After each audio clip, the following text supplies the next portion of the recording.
Toda vez, né, que eu falo salmo de número, porque, como já falei outras vezes aqui, o salmo ele não é capítulo, não é capítulo primeiro, capítulo segundo. Todo salmo ele é individual, ele tem seu começo, meio e fim por si só. Então, o que é o de 133 hoje, que a gente falei, ele poderia ser o primeiro, ele poderia ser o quarto, porque ele não é uma história contada.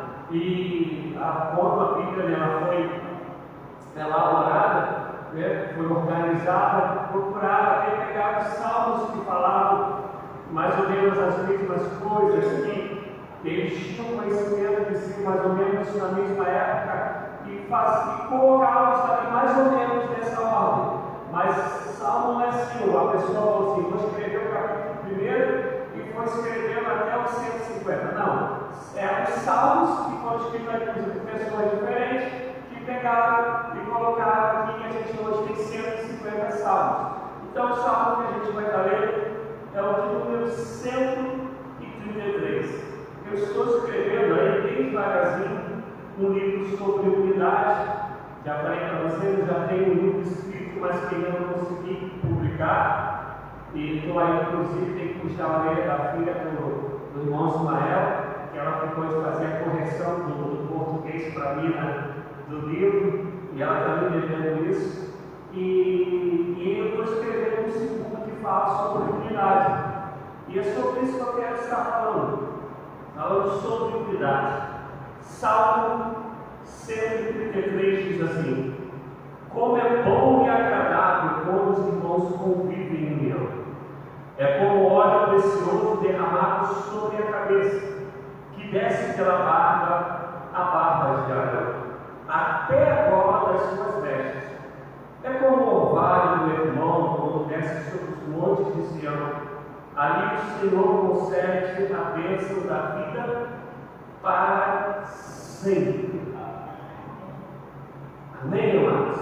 Vamos orar. Senhor, que a tua palavra fale os nossos corações, Senhor, nos fazendo entender os seus propósitos, entender, Senhor, os desejos do seu coração sobre as nossas vidas. Manifesta, Senhor Deus, a tua palavra, através do teu Santo Espírito, nos fazendo ser e ter o teu propósito.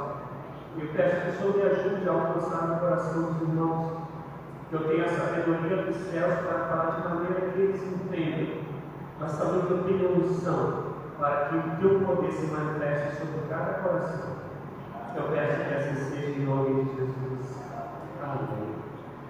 Amados, falar de unidade para ser humano é uma das coisas mais complicadas que existe.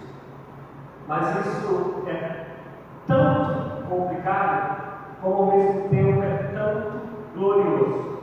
O que tem de tanto de complicado é ter de tanto de glorioso.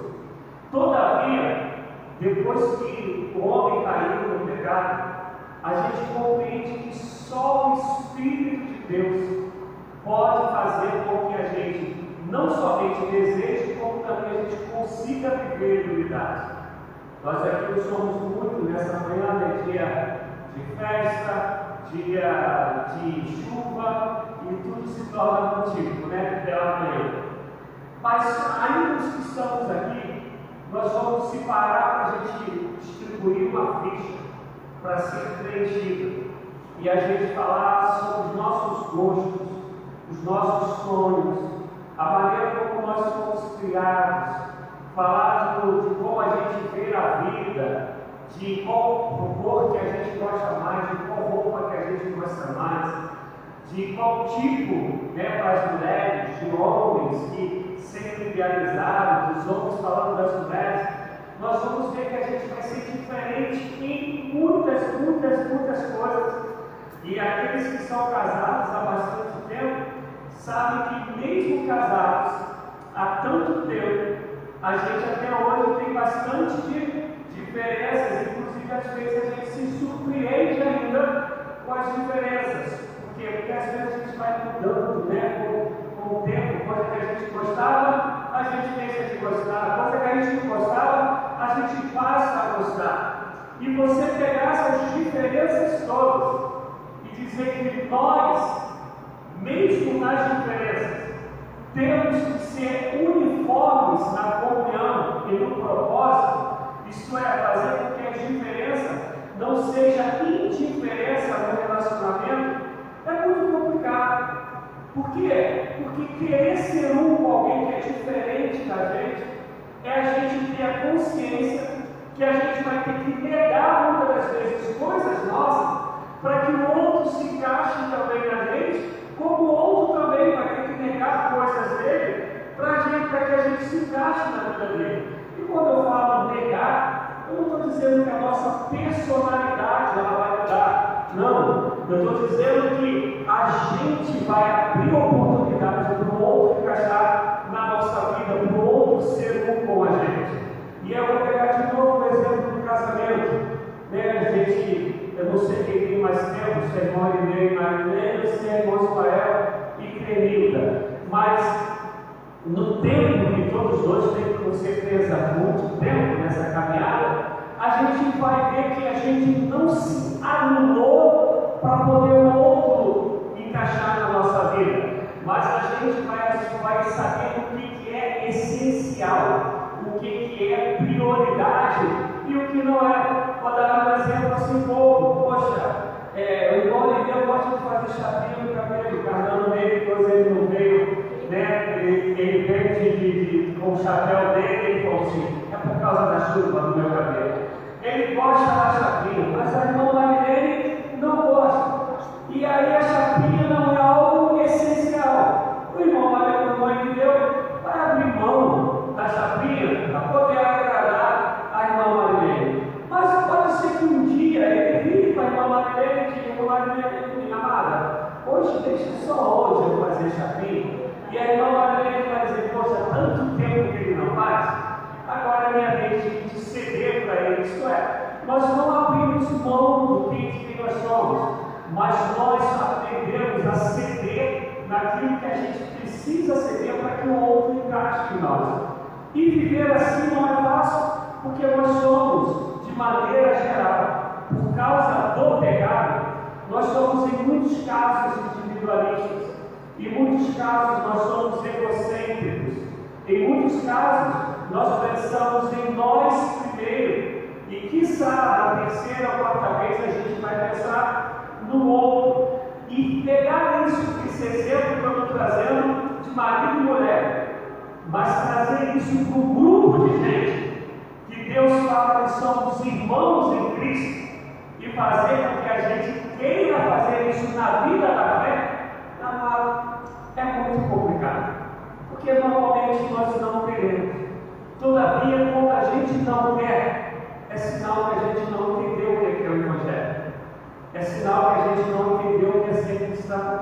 A ponto de Jesus, quando ora em João, ele vai dizer: Pai, que eles sejam um, como eu e o Senhor somos um. Isso é Jesus Cristo orando por mim e por você. Lá em João 17, Jesus orou por nossas vidas, naquela oração que a gente conhece, que ele falou: Pai, não peço que os tire do mundo, mas que os livre do mal. E nessa oração ele vai dizer: Pai, que eles sejam um, como eu e o Senhor somos um. Como? De igual maneira, de igual modo.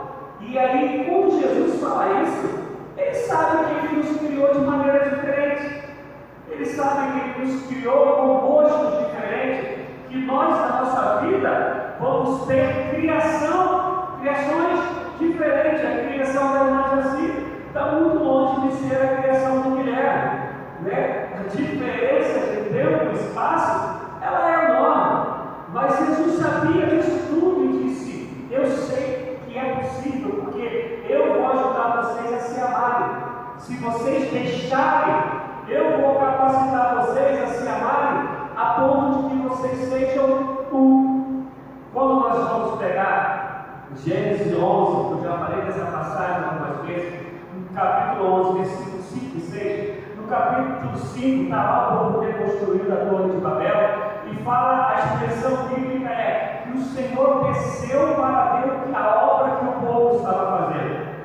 E E aí no versículo 6 vai dizer que a unidade deles era tão grande que era preciso fazer alguma coisa para poder separar aquilo, porque eles estavam unidos num propósito ruim que Deus reprovava, mas a união deles era muito forte para fazer aquilo que era errado.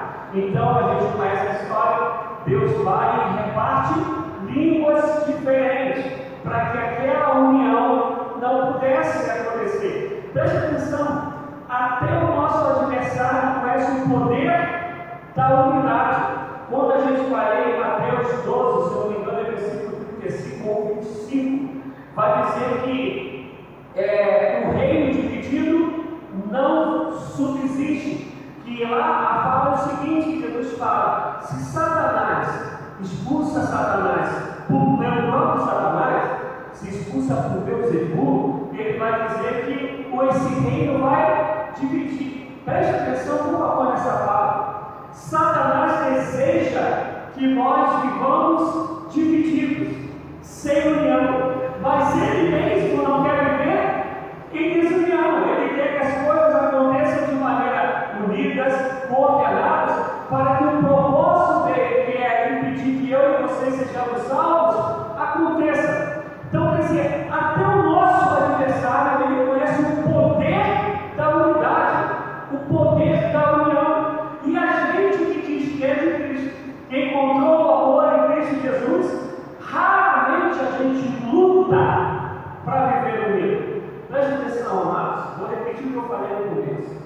Há uma dificuldade em nós que queremos ser unidos com o outro, porque para essa união eu tenho que ceder, eu tenho que me esforçar, eu tenho que amar, eu tenho que compreender alguém que às vezes é totalmente diferente do que eu gosto, que tem um comportamento totalmente diferente daquilo que eu aprovo, mas está dizendo que eu tenho que amar essa pessoa e que esse amor, ele não pode só ser verbal, esse amor ele tem que me levar a ser um com o meu irmão.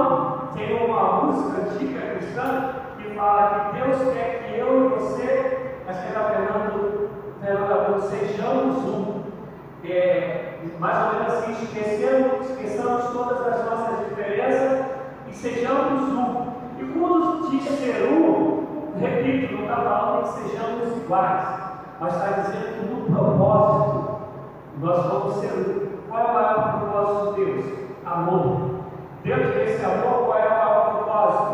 Pregar a palavra a toda criatura, a ponto de lá em João, o Senhor tem dito que, à medida que amarmos uns aos outros, todos saberão que vós sois os meus discípulos.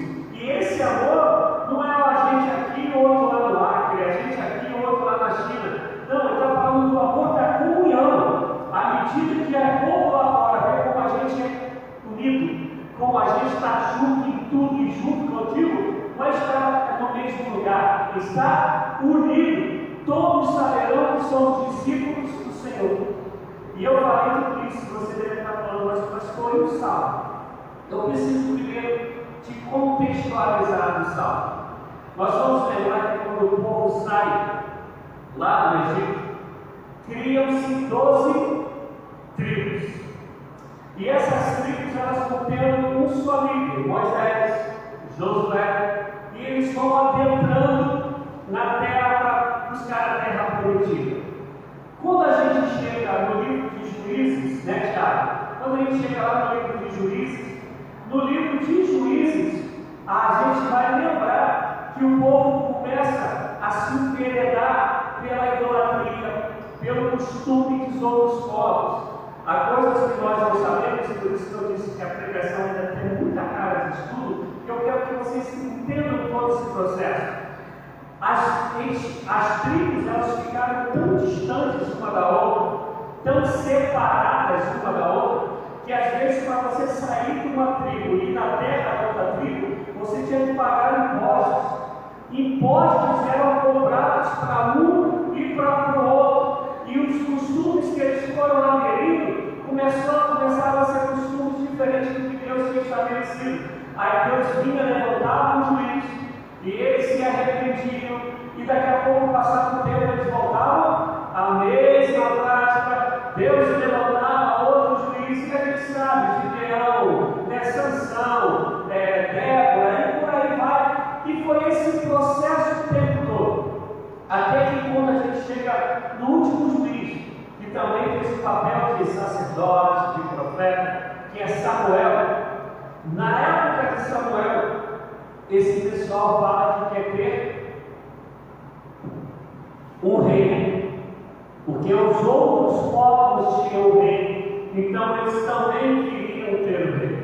E a gente parece que, através disso, mesmo Deus não querendo que isso acontecesse, se levanta Saul. E Saul foi um péssimo rei. Foi um rei que não conseguiu unir, foi um rei que desobedeceu a Deus, foi um rei que até buscou uma mulher da feitiçaria, e Deus rejeitou Saul e levantou Davi.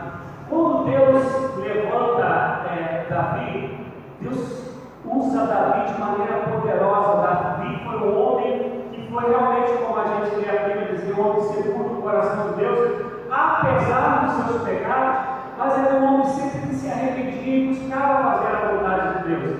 E através de Davi, todas as 12 tribos se uniram de novo. E Davi estabeleceu o culto em Jerusalém. Davi fez com que todo mundo voltasse à adoração a Deus, que o povo deixasse os ídolos, fez com que toda essa diferença, porque agora ele era rei que reinava de verdade, um bom rei que reinou sobre as 12 tribos, e todos que eram guiados realmente por Davi, e assim sendo eram guiados por Deus, porque Davi foi esse que promoveu de novo o culto a Deus, a adoração a Deus, estabelecendo ali o templo de Jerusalém. E é nesse templo de Jerusalém que agora começa 12 tribos de lugares distantes que tem que ir num só lugar para poder adorar a Deus. E aí o povo ia cantando canções que edificavam um ao outro. O povo ia cantando canções que animavam a fé, que promoviam a fé. O povo ia cantando canções que, se a gente pega a partir do Salmo 120 em diante, nós vamos chamar esses salmos de romaria, que eram esses salmos que eles iam cantando quando iam para o templo.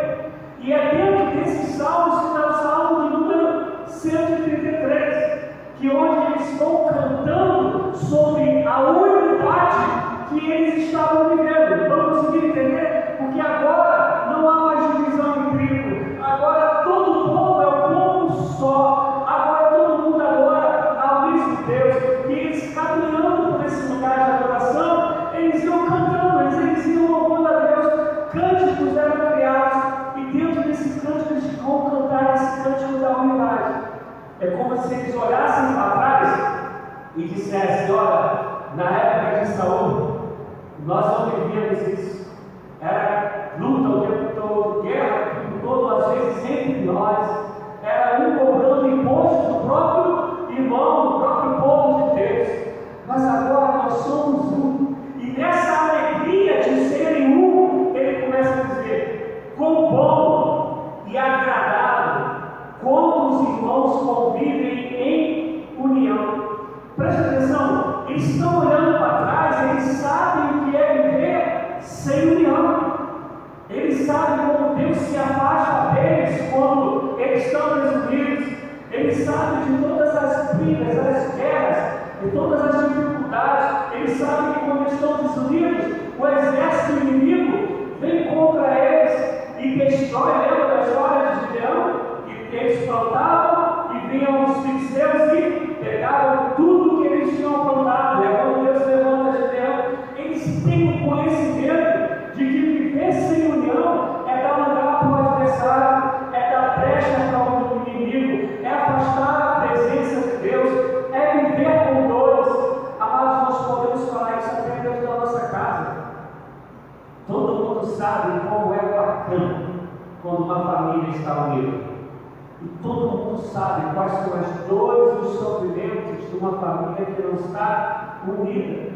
É por isso que Josué entrou: eu e minha casa serviremos ao Senhor. Porque se a gente servir ao Senhor, vai haver unidade, vai haver comunhão. A gente vivendo em unidade, haverá manifestação da glória de Deus. Então, quando esse povo aqui está dizendo: olha, como é bom e agradável quando os irmãos vivem união. Ele colocou quando? Porque ele está dizendo que sabe como horrível é quando isso não acontece. Ele sabe que essa possibilidade real de viver unida, a gente tem que construí-la, a gente tem que buscá-la. Porque se a gente não fizer, haverá momentos que não haverá unidade. E esse momento ele está dizendo: não é bom nem é agradável, é ruim e desagradável. E aí eles, conhecendo toda a história deles, eles estão dizendo: meu Deus, esse momento, como é bom, como é agradável. Mas pensa, todos os dias nós amanhecemos e orarmos a Deus com o desejo de podermos amar e ser uns com os outros. Imagina todos nós orando nesse desejo, para que as indiferenças caiam por terra, para que aquilo que existe em mim, existe no meu irmão, que não vem de Deus, que me afasta dele, Deus possa tirar, Deus possa nos transformar, para que essa unidade aconteça. Orar para aquele de coração endurecido, que rejeita o amor, que rejeita a unidade, que às vezes isso acontece com a gente mesmo, que Deus venha nos aquebrantar, nos transformar, para que aquilo que é propósito dele, que é a unidade, que é o amor, aconteça sobre nossas vidas. Imagina a gente orando isso todos os dias e buscando viver isso todos os dias. Está dizendo que se a gente fizer isso acontecer, vai dizer que isso é bom e agradável.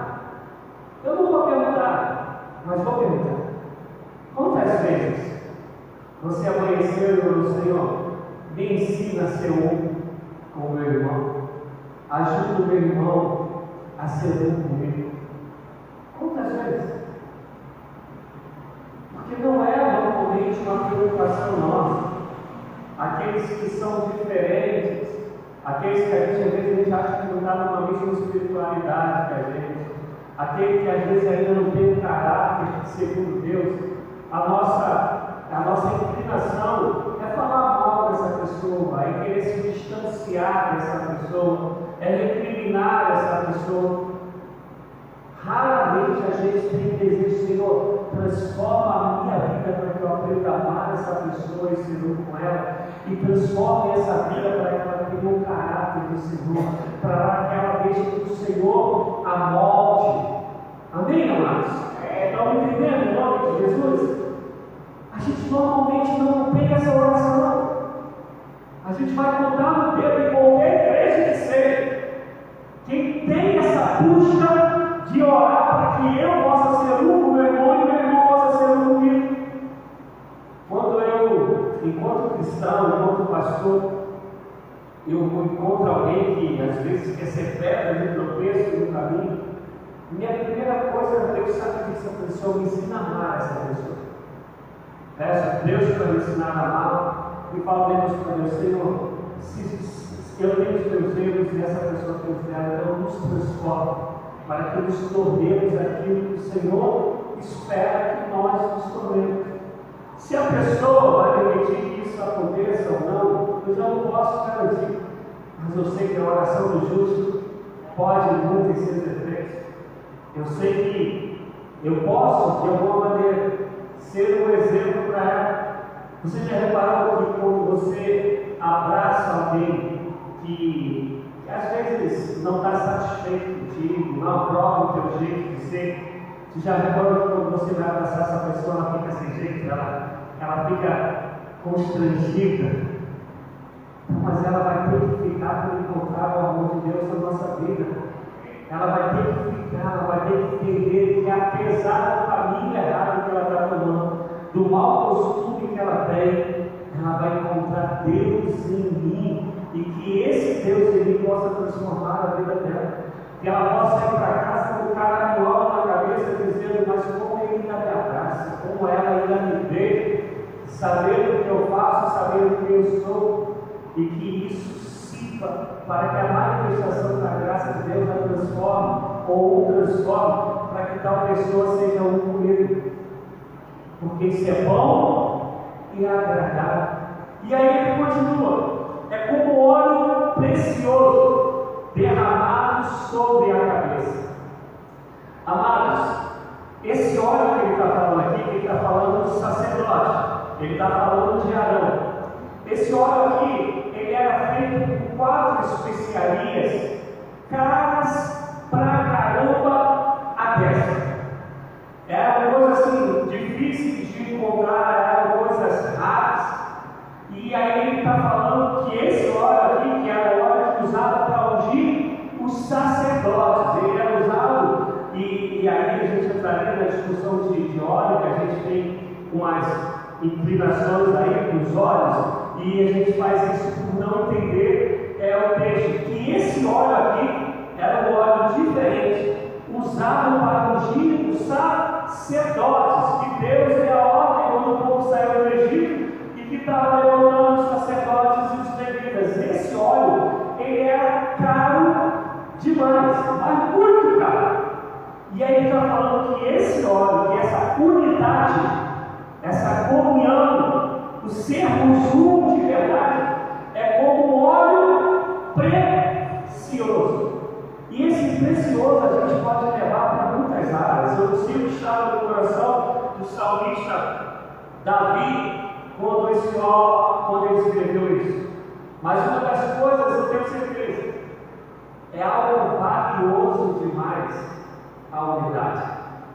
E ela é valiosa em todos os sentidos. Ela é valiosa porque a gente tem que aprender a quebrar o nosso próprio eu. A gente tem que aprender, como eu falei no começo, a abrir mão de algumas coisas. A gente tem que aprender a ceder. E quem cede sabe como isso é valioso. Aqui eu já falei algumas vezes, eu sou muito reclamão dentro da minha casa. Muito.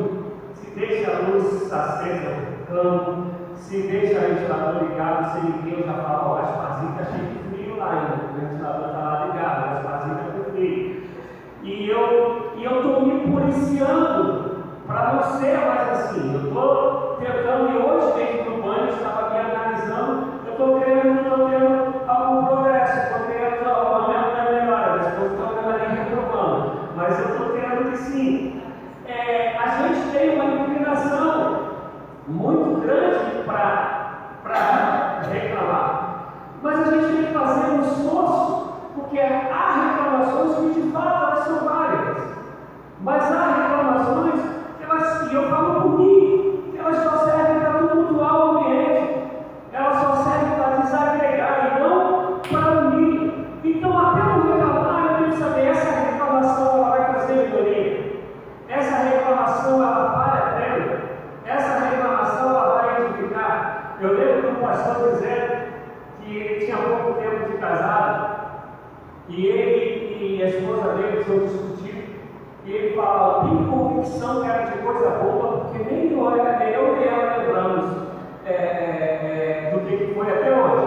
Mas eles lembram de um fato, que eles estavam limpando um com o outro, e aí eles foram passar no corredor da casa, um numa direção, o outro na outra direção. E quando eles chegaram perto, os dois pensaram em virar a cara um para o outro. Só que os dois viraram a cara para o mesmo lado. Então, quer dizer, em vez de fazerem assim, eles fizeram assim. E aí, quando fizeram assim, um começou a rir da cara do outro, e aí acabou toda aquela confusão que eles estavam vivendo, porque até na hora deles fazerem o que era errado, eles fizeram o que era certo. E Deus, por misericórdia, restaurou a unidade. Então, a gente tem que saber até o que vale a pena a gente reclamar, porque o propósito de Deus é que haja unidade, e ceder para haver unidade é algo que vale tanto para a gente, que às vezes a gente vai sentir dor, porque a gente está tendo que ceder, renunciar a nós mesmos, mas também é valioso pelo resultado que isso causa. Qual é o resultado? Unidade, comunhão, harmonia.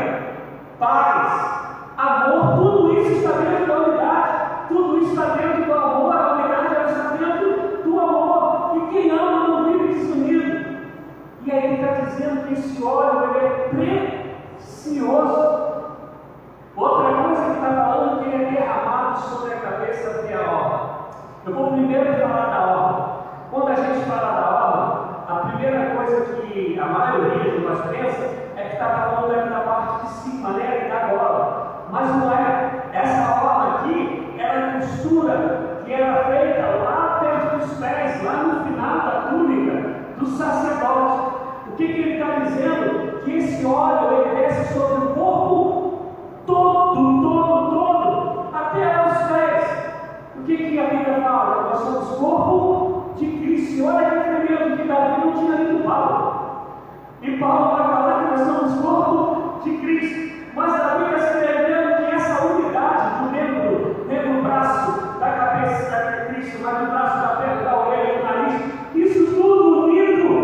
Ele está falando que é como óleo, esse óleo precioso que vai descendo e pega o corpo todo, atinge o corpo todo. Isto é, ninguém pode ficar de fora.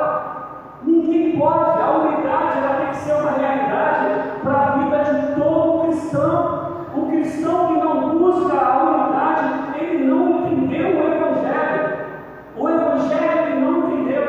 Porque a maior característica do Evangelho é amor. E não existe amor sem unidade. Se não entendo que amor, não vou ter unidade nova, não entendi o Evangelho. Eu posso ter tirado proveito de todas as outras coisas que o Evangelho diz: o congregar, o ser curado de alguma enfermidade, o de prosperar, o de profetizar. Eu posso viver tudo isso, mas eu e você bem sabemos, como eu preguei na quinta-feira, que você pode chegar naquele dia dizendo: em teu nome profetizamos, em teu nome curamos enfermos, apartai de mim porque não vos conheço. E era o que vivia, inclusive, a igreja de Corinto, cheio de dons, mas desunida, cheia de divisão. E Paulo tem um trabalho para explicar ao pessoal que, olha, se o teu dom não edifica o outro, não vem de Deus, você não é usado por Deus, até a manifestação do Espírito, mas você ainda não entendeu o Evangelho, você ainda não é cheio do Espírito.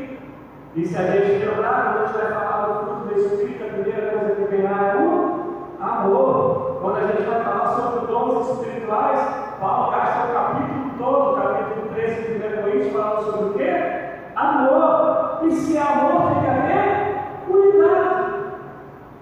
Se vocês lembram, quando eu preguei falando sobre o tabernáculo, e aí vocês vão lembrar que a construção do tabernáculo, as madeiras, elas não levavam prego.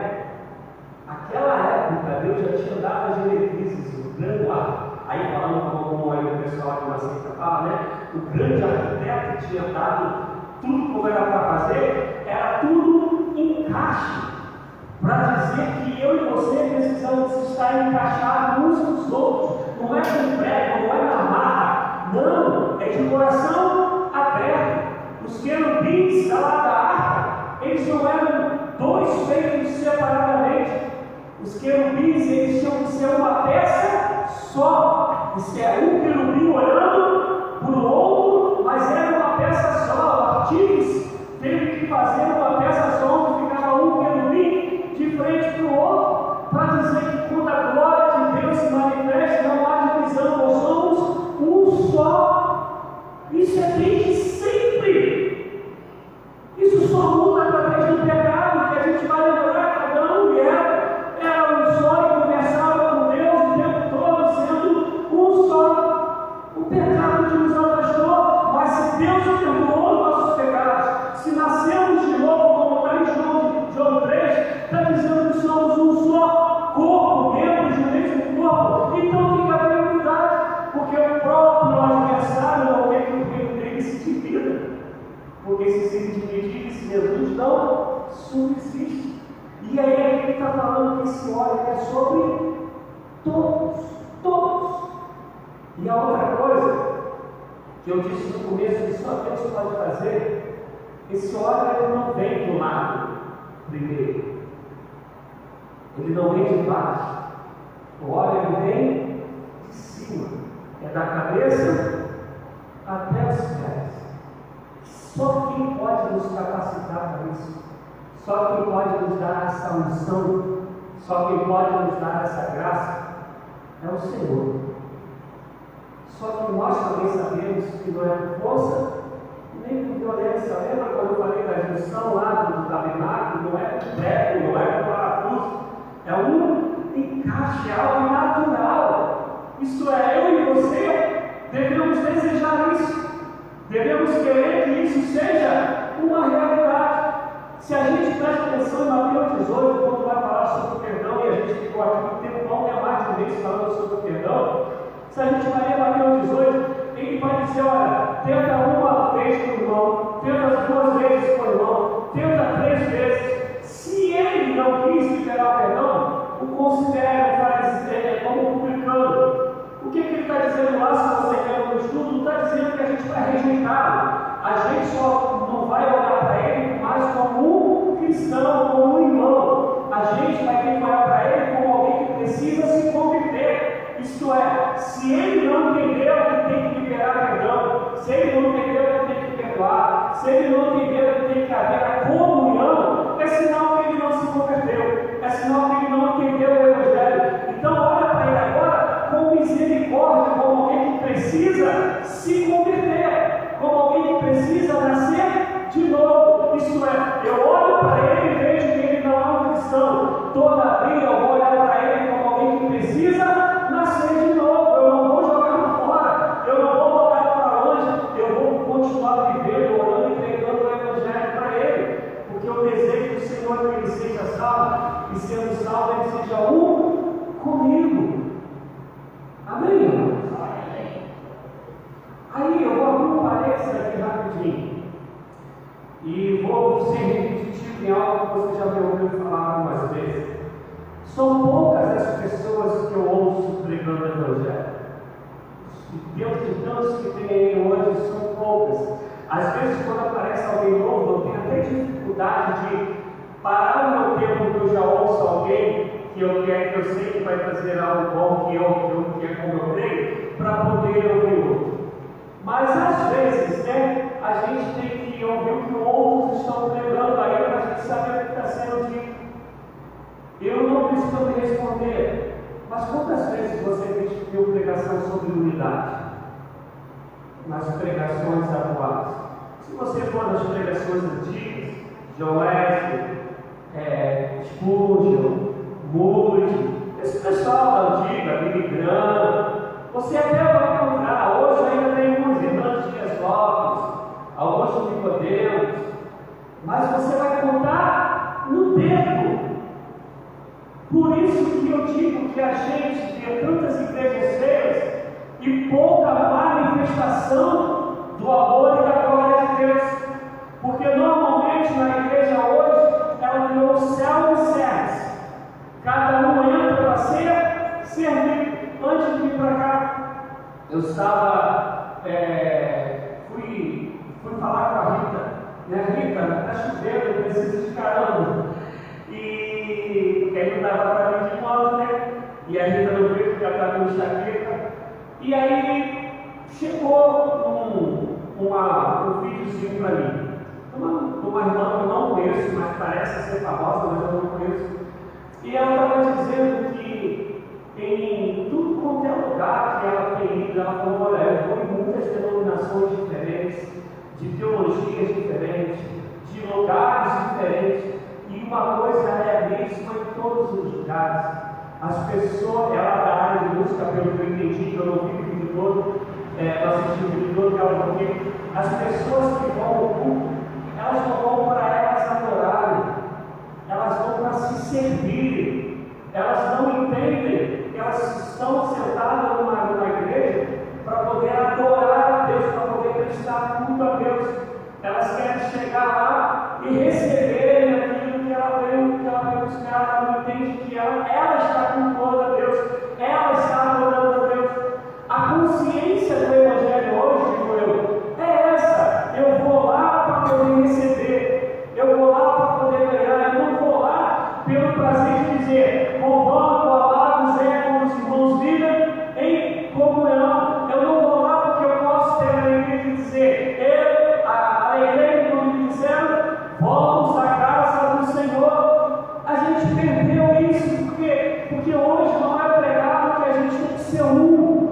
que aqui, se o irmão sofre, se o membro sofre, não é que o Paulo diz? Todo membro, todo o corpo padece, todos os outros membros sofrem também. Se o membro se alegra, todos os membros se alegram. Mas Paulo está falando isso com a consciência de que entendeu o que é viver em unidade. Porque não vale essa fala para Paulo para quem não entendeu o que é viver em unidade. Quem não entendeu o que é viver em unidade, como Paulo vai dizer, se um se alegra, todos se alegram. Se um sofre, todos sofrem. Não vai fazer sentido. Porque senão a unidade fala assim, o problema é dele que está sofrendo, eu quero me dar bem. O problema é dele que não recebeu a bênção, eu quero a minha bênção. Mas aqui está dizendo que tem que ser do corpo todo, da cabeça até a orla. E aí ele continua, é como o orvalho do irmão, quando desce sobre os montes de Sião. Isso aqui a gente precisa entender a geografia.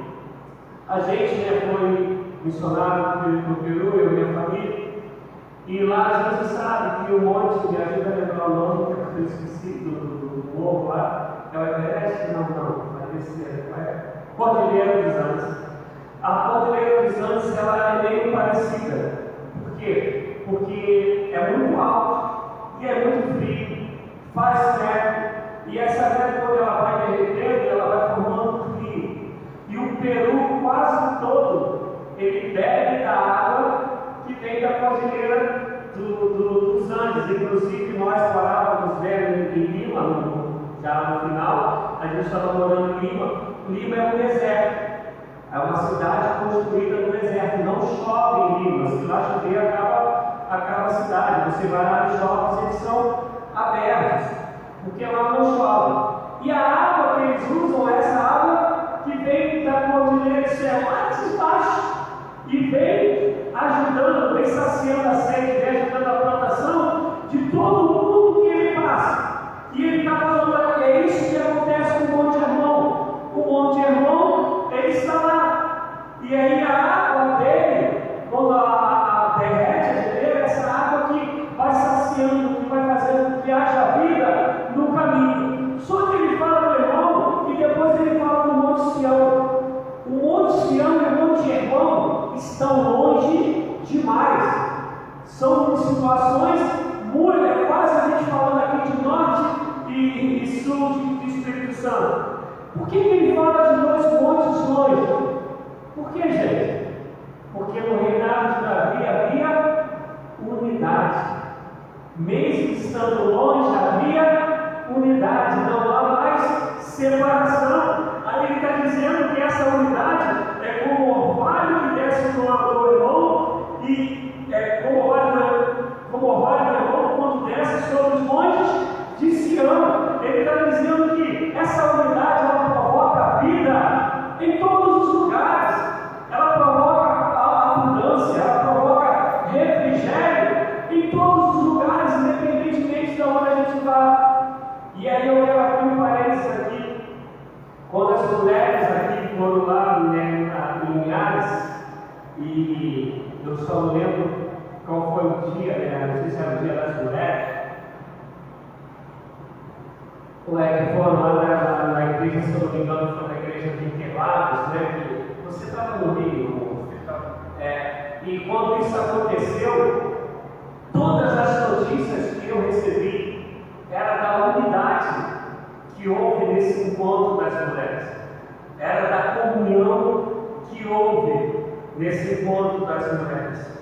E preste atenção, tinha gente que era culto distrital, então tinha gente de igrejas diferentes, igrejas distantes. Monte Sião, Monte Hermon se uniram, e até hoje as notícias que eu recebo quando alguém comenta é para falar de quão bom e quão agradável foi esse encontro, porque havia unidade, havia comunhão. Nós fomos lá na Riva Homens, e não sei se Bíblia compartilha da nossa época a mesma visão que eu, mas que momento gostoso que foi, que momento precioso de um irmão estar preocupado com o outro. O pessoal Parecia que todo mundo de fato queria trabalhar para o negócio ficar bem, cada um preocupado com uma coisa. O pessoal da cozinha ralando pra caramba, mas com um prazer, uma alegria tremenda de estar servindo. Não pegou batata, não é isso? Marrom. Marrom, com uma alegria tremenda de um ajudar o outro, de um fazer com que fosse agradável para o outro sair. E ali a gente tinha gente de Minas, a gente tinha gente do Espírito Santo, a gente tinha um carioca que acabou de chegar, que estava lá no meio, mas algo glorioso, porque havia unidade, havia comunhão, havia a paz, e está dizendo que isso gera vida, isso gera alegria, isso gera abundância. E aí ele vai dizer: ali o Senhor concede a bênção da vida para sempre. Preste atenção, ele está dizendo que como há unidade, e aí ele vai e relata aqui o que é essa unidade, ele vai dizer como isso acontece. Olha a fala dele: ali, o Senhor concede a bênção da vida para sempre. Ele está dizendo que quando há unidade, o Senhor concede a bênção. Logo, quando não há unidade, o Senhor não concede a bênção. E se você vai ler toda a história bíblica, sempre foi assim. Tanto que às vezes o Senhor fala: esse teu povo, ou pegando aqui rapidinho, quando Acã, lá na terra, na invasão lá de Jericó, que não era para pegar os despojos, e todo mundo unido em obedecer a Deus, Acã vai e desobedece a Deus. Depois o povo vai lutar contra Ai, que é uma cidade pequenininha, fraca, e o povo perde. E aí, quando Josué vai consultar o povo, Deus não fala mais do teu povo. A fala de Deus muda, fala: teu povo está em pecado. Ele está falando para Josué: esse é o teu povo, porque o meu povo, ele vive em santidade, ele vive em comunhão, ele vive em unidade. Aqui está dizendo, quando isso acontece, o Senhor derrama a bênção. Quando você vai ler a igreja de Atos, abre rapidinho aí comigo, Atos 1:4, se eu não me engano, rapidinho.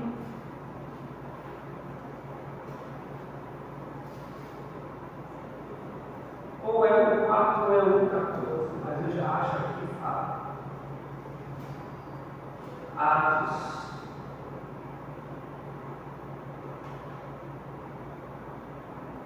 Então não é o 4, deixa eu ver se é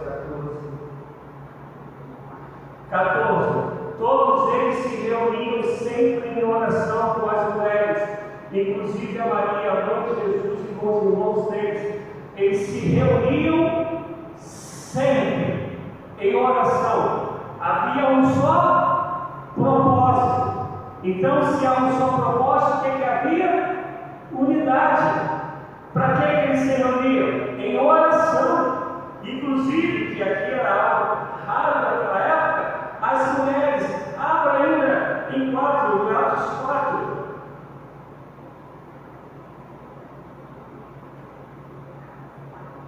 Versículo 32.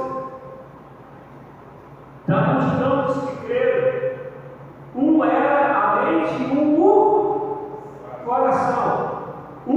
Da multidão. Ele não está falando de alguns. Por quê? Porque quando Pedro pregou, mais de 3.000 pessoas se converteram e foram batizadas. Então, aqui no versículo, no capítulo 4, versículo 32, já havia uma multidão. E dessa multidão ele está falando que era a mente e o coração era um só. Uma era a mente e um era o coração. Ninguém considerava unicamente sua coisa alguma que possuísse, mas compartilhavam tudo o que tinham. Preste atenção, amados. A gente está falando de uma multidão. A gente está falando de 50, de 100, de 200 pessoas.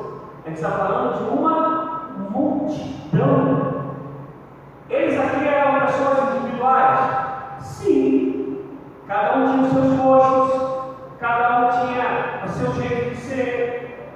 tinha o seu temperamento. Mas o que diz a ser cristão, a ser igreja do Senhor, eles tinham a mesma maneira de pensar, eles tinham o mesmo coração. É aquilo que eu falei, renunciar a algumas coisas para que o nome de Deus fosse glorificado, renunciar a algumas coisas para que eu pudesse haver unidade entre eles. E quem conhece o texto vai dizer que por causa disso, o Senhor ia acrescentando aqueles que iam ser salvos. Quem conhece a história vai saber que por causa dessa unidade, Deus fazia prodígios e maravilhas através da vida dos apóstolos, através da vida da igreja. Por que hoje a gente não vê prodígios e maravilhas?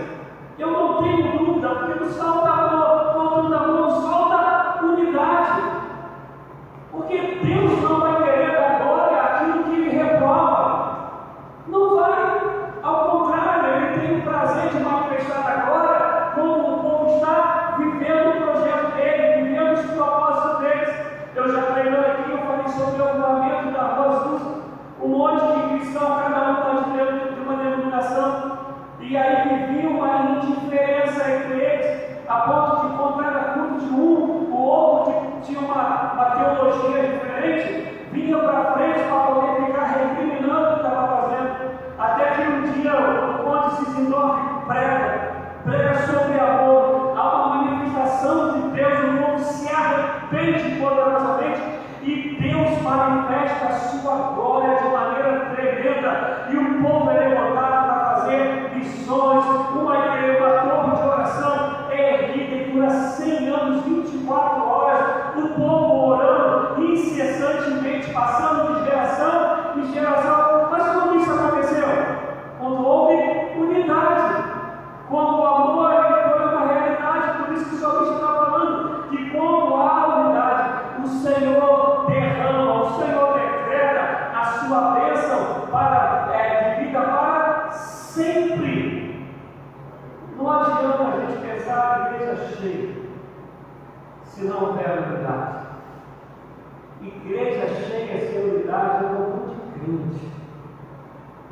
Igreja cheia ou vazia, com unidade, é a manifestação da glória de Deus na casa do Senhor e no povo do Senhor. Unidade é que nos faz ser cristãos. É por isso que Jesus mandou que eles sejam um, como nós somos um. Eu não vou terminar por causa do horário, porque o Léo, que estava dentro de mim, ainda continuava falando para falar sobre unidade. Mas, amados, não tem outro evangelho. Agora a pergunta é: a gente quer orar todos os dias para aprender a ser um com o outro? A gente quer orar todos os dias para que o outro aprenda a ser um comigo?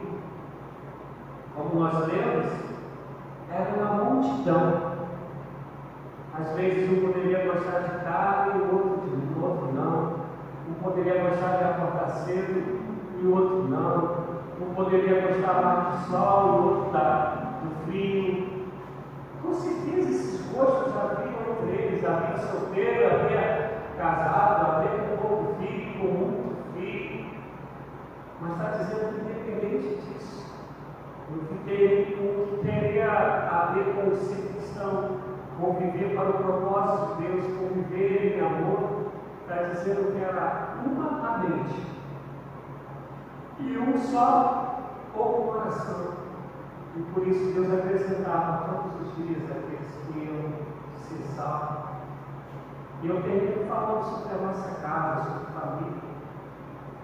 Meu Deus, porque essa caminhada de 22 anos de pastor, e até mesmo antes de ser pastor, eu comecei a aconselhar como músico, um pouquinho de tempo de convertido. Meu Deus, eu fiquei em família, a gente parece que o marido está o tempo todo brigando com a mulher brigando o tempo todo. É um espetando o outro, é um criticando o outro, é um apontando o outro.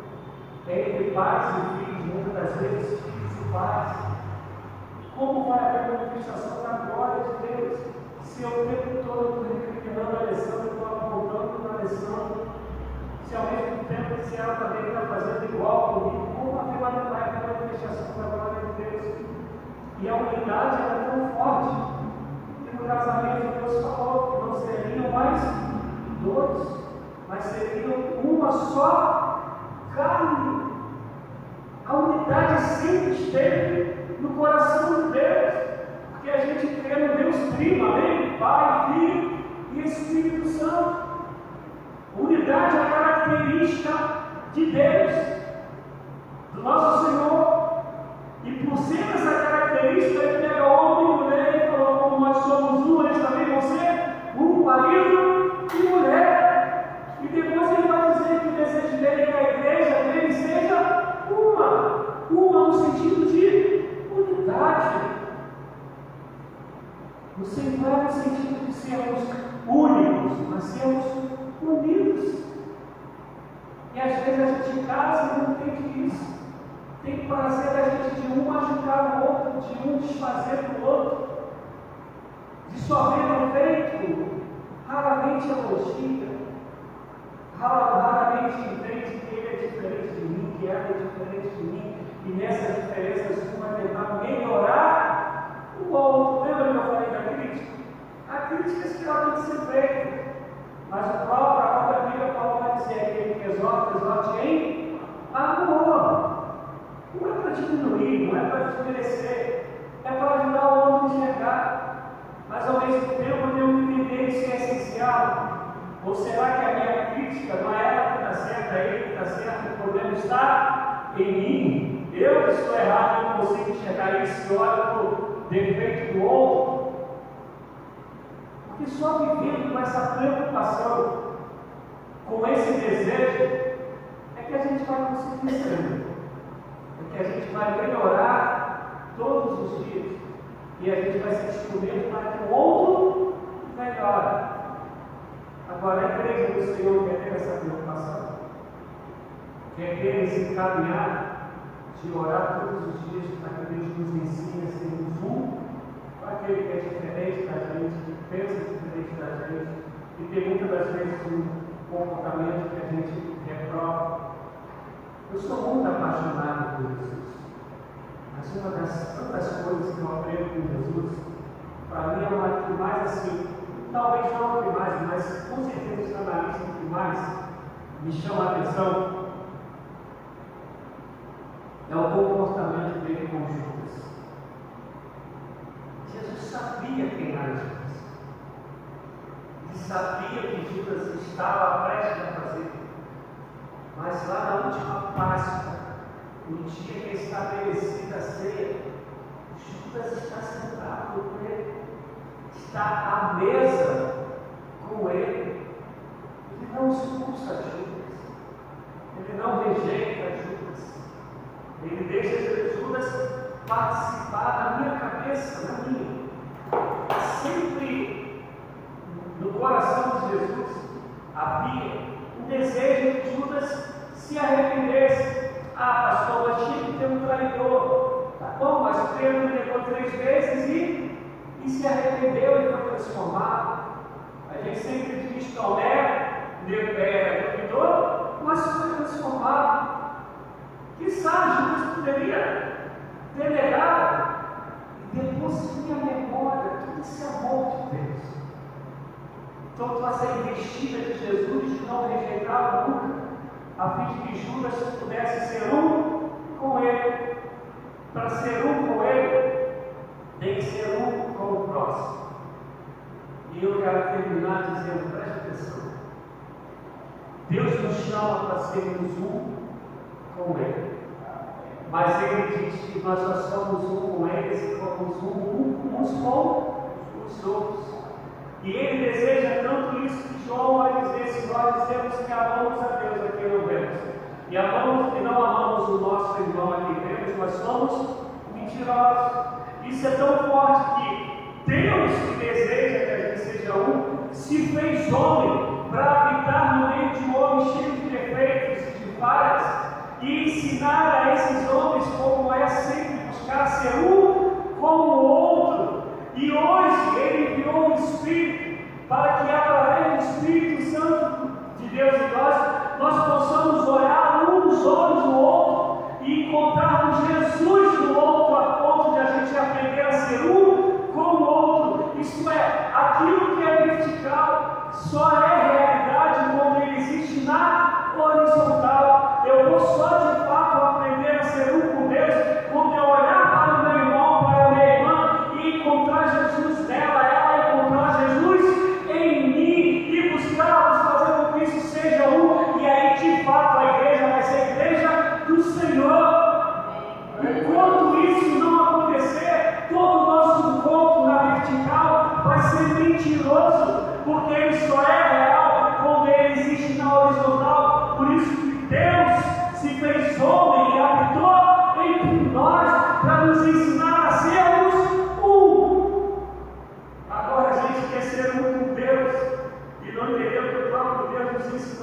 é um com Ele, se formos uns com os outros, e aí não queremos ser uns com os outros.